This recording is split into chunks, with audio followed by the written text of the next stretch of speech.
श्रोता प्रेमियों, मैं राम सागर शास्त्री आप लोगों के समक्ष रखने जा रहा हूं एक प्रसंग। नारद को क्यों करना पड़ा अपना विवाह। देखिए, प्रत्येक कल्प में प्रलय होती है और ब्रह्मा जी पुनः सृष्टि की रचना करते हैं। एक कल्प में 14 मनवंतर होते हैं और एक मनवंतर में 71 चतुर्युग होते हैं। एक चतुर्युग में 43,20,000 वर्ष होते हैं और एक मनवंतर में 30,67,20,000 वर्ष होते हैं। इस प्रकार 4,29,40,80,000 वर्षों का एक कल्प होता है। इतना बड़ा ब्रह्मा जी का एक दिन होता है और इतनी ही बड़ी एक रात होती है। ब्रह्मा जी जब रात में सोते हैं तो समस्त जीवों की प्रलय हो जाती है और ब्रह्मा जी पुनः सृष्टि की रचना करते हैं। अस्त किसी कल्प में ब्रह्मा जी ने अपने मन के द्वारा संकादि 4 महात्माओं को उत्पन्न किया। वे सब विरक्त हो गए और ब्रह्मा के क्रोध से रुद्रों की उत्पत्ति हो गई। तत्पश्चात उन्होंने नारद, दक्ष, वशिष्ठ, भृगु, क्रतु, पुलह, पुलस्त्य, अंगिरा, अत्रि, मरीच आदि ऋषियों को उत्पन्न किया और सबसे पहले नारद से विवाह करने के लिए कहा कि तुम अपना विवाह करके सृष्टि की वृद्धि करो।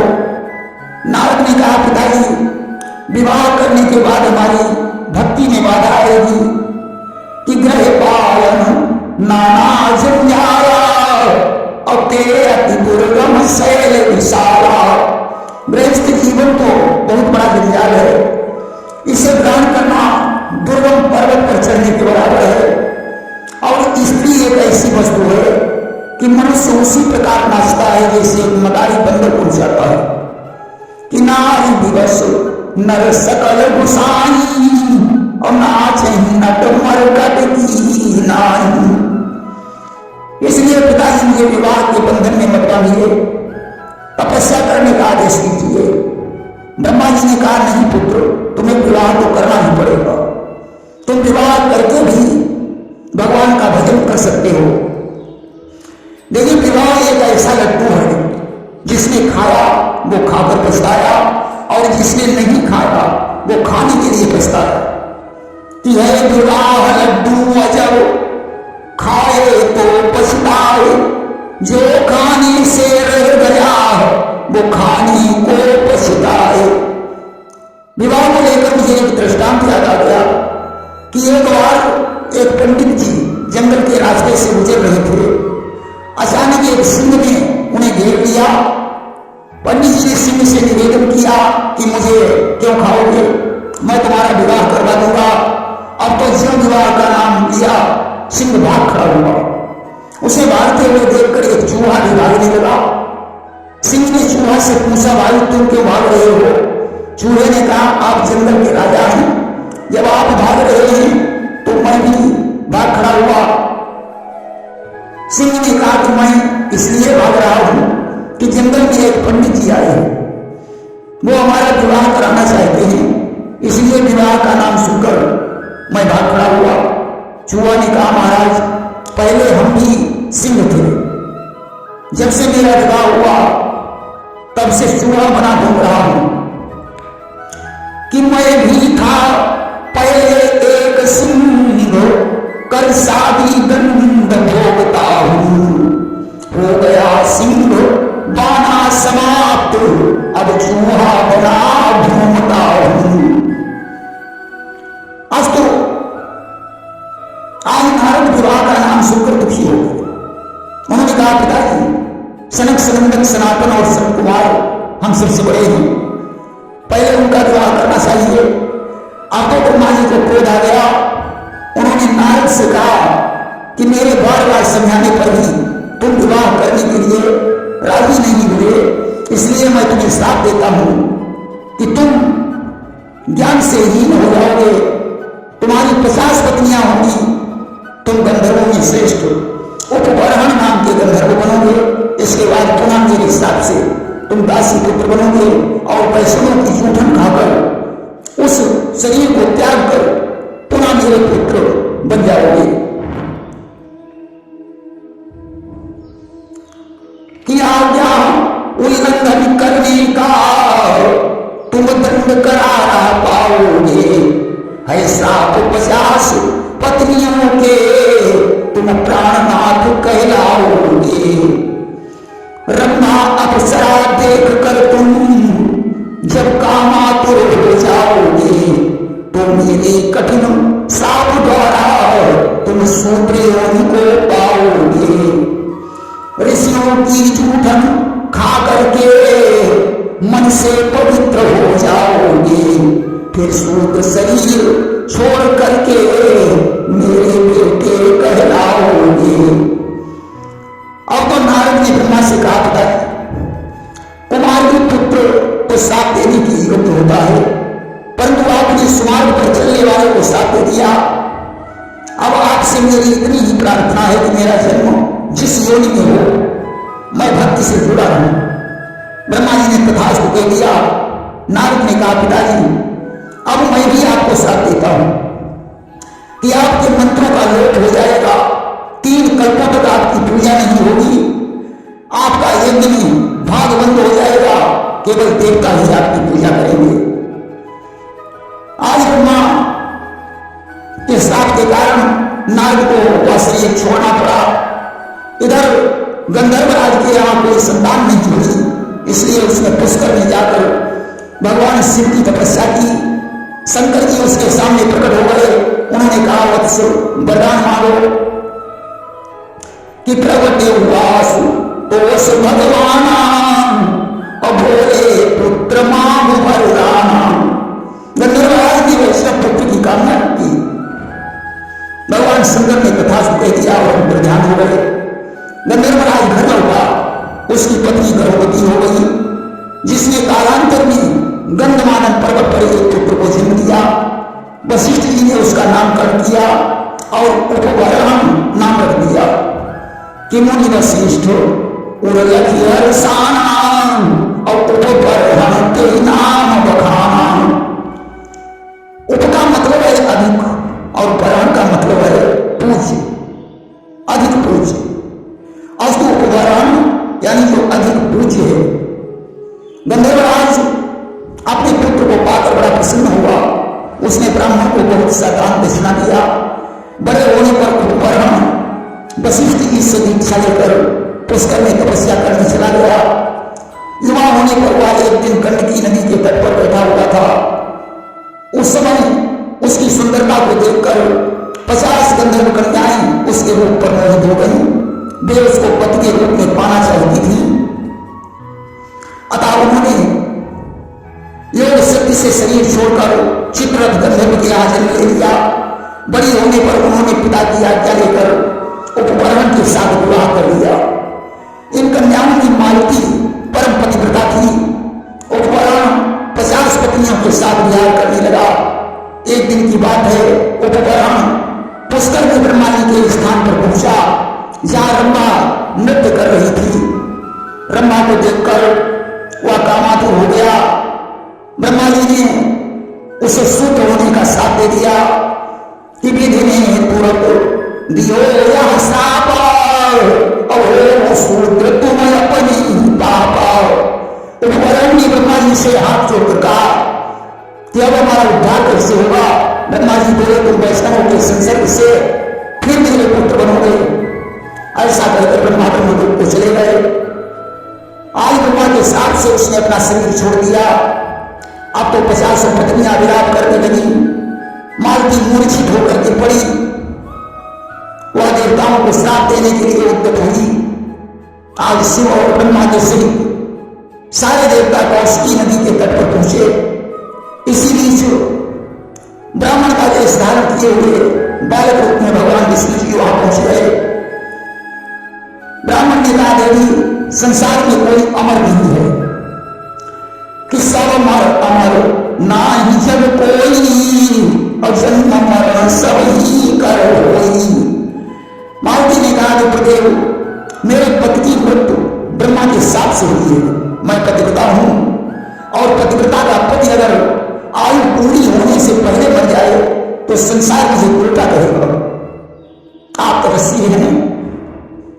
इसलिए काल, यम और मृत्यु को यहां ले आएगी। मैं उनसे प्रश्न पूछना चाहती हूं। ब्राह्मण ने काल, यम और मृत्यु को बुलाया। मालती ने कन्या रूपी मृत्यु से पूछा, इस सबसे पहले, इस समय से पहले हमारे पति की मृत्यु कैसे हुई? कि मृत्यु काल मोहिकाल पठावा अवतासो हम आन बजावा। मृत्यु ने कहा, पूर्व काल में ब्रह्मा जी ने मुझे इस काम के लिए नियुक्त किया था। मैं तपस्या करके भी इस कर्म को नहीं छोड़ पाई। 64 लोग हमारे पुत्र हैं, जरा हमारी पुत्री है, हमें काल की आज्ञा का पालन करना पड़ता है। यह प्रश्न आप काल से पूछिए। मालती ने काल से कहा कि समय से पूर्व हमारे पति की मृत्यु कैसे हो सकती है? तो काल कहा, हम यम के चाकर और तीन सेवा हमारा हम निरंतर। काल ने कहा, मैं तो यमराज का सेवक हूं। वह जब आज्ञा देते हैं तो मुझे उनकी आज्ञा का पालन करना पड़ता है। इसमें हमारा कोई दोष नहीं है। आप यह प्रश्न यमराज से कर सकती हैं। मालती ने यमराज से पूछा कि मेरे पति समय से पहले कैसे मर गए? तो यमपति का हम ईश्वर दासा और ज्ञान नहीं करम विनाशा।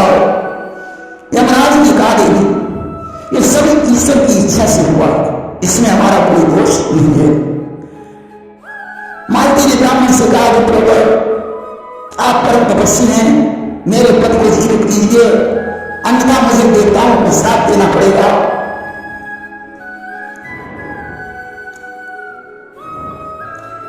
कि मैं हूं असल पतिव्रता नारी और श्राप दी हम देवन कम भावी और जो नहीं जीवई कंठ हमारा अकुलता का सकल संसार।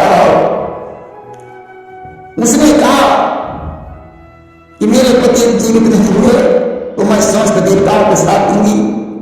अब तो भगवान जो ब्राह्मण रूप में थे वो देव सभा में पहुंचे। देवता विष्णु को पहचान नहीं पाए। ब्राह्मण ने कहा कि मालती पतिव्रता है, इसलिए उसके पति को जीवन दान दीजिए, अन्यथा उसके श्राप से नहीं बच पाओगे। ब्रह्मा ने कहा, उपकरण की स्थिति 1 लाख युग की है, अभी उसकी आयु 1000 वर्ष बाकी है। मैं भगवान विष्णु की कृपा से उसे जीवन दान दूंगा, परंतु विष्णु की अभी आयु ही नहीं। हो सकता है कि विष यानी व्याप्त, मूल यानी सर्वत्र, जो हर जगह व्याप्त है वही विष्णु है, इसलिए वे नहीं आए। इस बात पर ब्राह्मण को हंसी आ गई। शिव ने पूछा, हो प्रदेव आप किस ऋषि के शिष्य हैं? मैं विष्णु की निंदा को अपने कानों से नहीं सुन सकता हूं।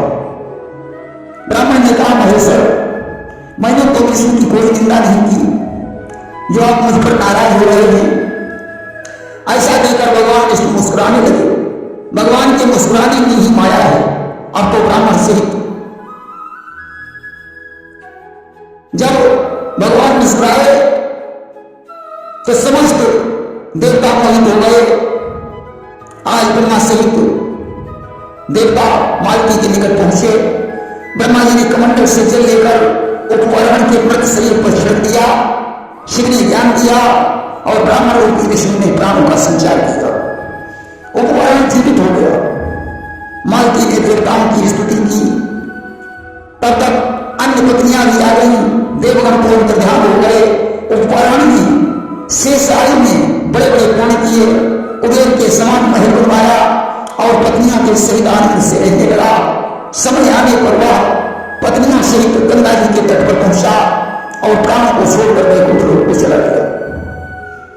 मालती पुष्कर तीर्थ में पहुंचकर अग्नि कुंड के भीतर उसने प्राणों को छोड़ा और मरते समय उपहरण को पुनः पति के रूप में पाने की कामना की कि अग्नि कुंड तय पराना अमर दीवार करे पति ध्याना।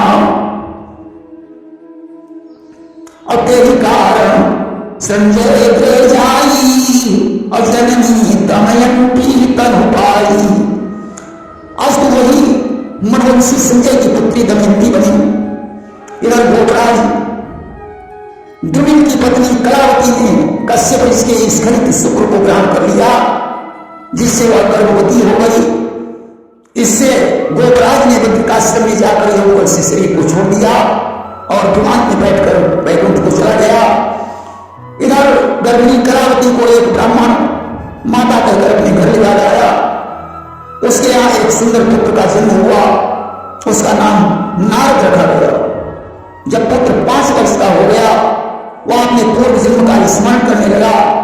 देखिए, एक बार पुत्रहीन कश्यप को नर ने पुत्र प्रदान होने का वरदान दिया था, इसलिए नर द्वारा प्रदान किए जाने के कारण इनका नाम नारद पड़ा।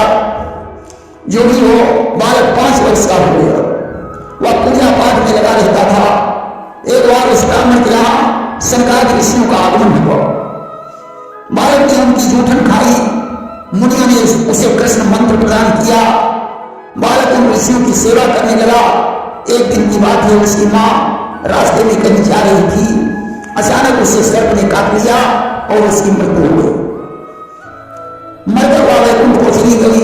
इधर ब्राह्मण जब वहां से जाने लगे तो नारद जी उनके पीछे चल पड़े। ब्राह्मण ने बालक को तत्व ज्ञान का उपदेश दिया और वहां से चले गए।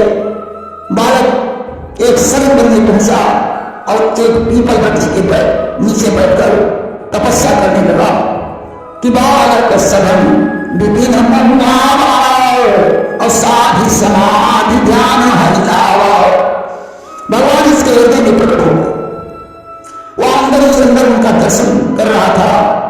जैसे ही भगवान उसके हृदय से दर्शन हुए, बालक पागलों की भांति उन्हें चारों तरफ ढूंढने लगा। उस समय आकाशवाणी हुई कि अब तुम इस शरीर से मेरे दर्शन नहीं कर सकते हो। इस शरीर को त्याग करो, तुम ब्रह्मा जी के पुत्र बनोगे, तब तुम्हें मेरे दर्शन प्राप्त होंगे। आज तो बालक ने अपना वह शरीर छोड़ दिया और पुनः ब्रह्मा जी की सृष्टि में नारद बनकर उत्पन्न हुआ। ब्रह्मा जी ने विवाह करने के लिए कहा तो नारद ने स्वीकार कर लिया। उन्होंने विचार किया कि अगर हम पिताजी की आज्ञा नहीं मानेंगे तो ये मुझे पुनः साथ दे देंगे। इसलिए नारद ने विवाह करने से इनकार नहीं किया कि नारद मनमाह करत विचारा और बहु दुख भोगी भय उद्धारा। अजो विवाह कर्म मनाली और फिर पितृ हिंसा गाई। और यह सोच नारद घबराए तो साधी हेतु नसी सही राय। आज तो संजय की पुत्री दमयंती के साथ नारद ने अपना विवाह किया। प्रेम से वृंदावन बिहारी लाल की जय।